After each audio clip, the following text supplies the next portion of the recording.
سلام، من اومدم با یه ایده جدید برای خورده پارچه‌هات. ما 3 تا الگو لازم داریم. یه دایره به قطر 6 سانتی متر، یک بار روی پارچه برش میزنیم. یک دایره به قطر 10 سانتی متر که اون هم یک بار روی پارچه برش میزنیم و یک مستطیل با ابعاد 10 در 20 سانتی متر که اون هم یک بار روی پارچه برش میخوره.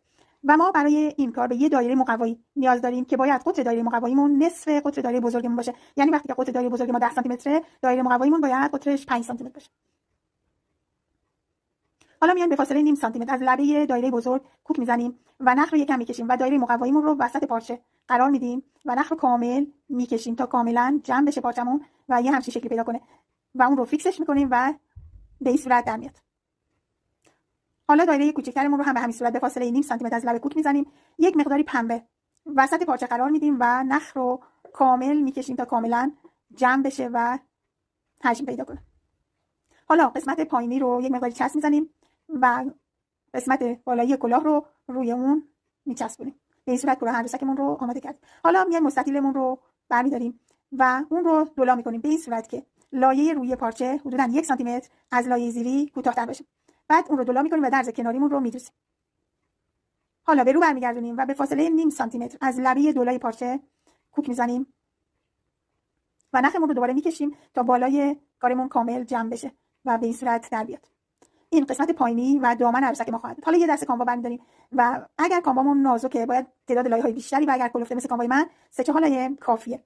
وسط دامن رو چسب می‌زنیم و موهای عروسکمون رو به این صورت روی بدن عروسک می‌چسبونیم و کلاه عروسکمون رو هم به همین صورت، یعنی پشت کلاه رو چسب می‌زنیم یا پشت دامن رو روی موها رو و کلاه رو روی اون قسمت فیکسش می‌کنیم به این صورت. خب من کلاهو چسبوندم، موهای عروسکم هم چسبوندم و حالا میرسیم به مرحله‌ای که باید پای عروسکمون رو آماده کنیم.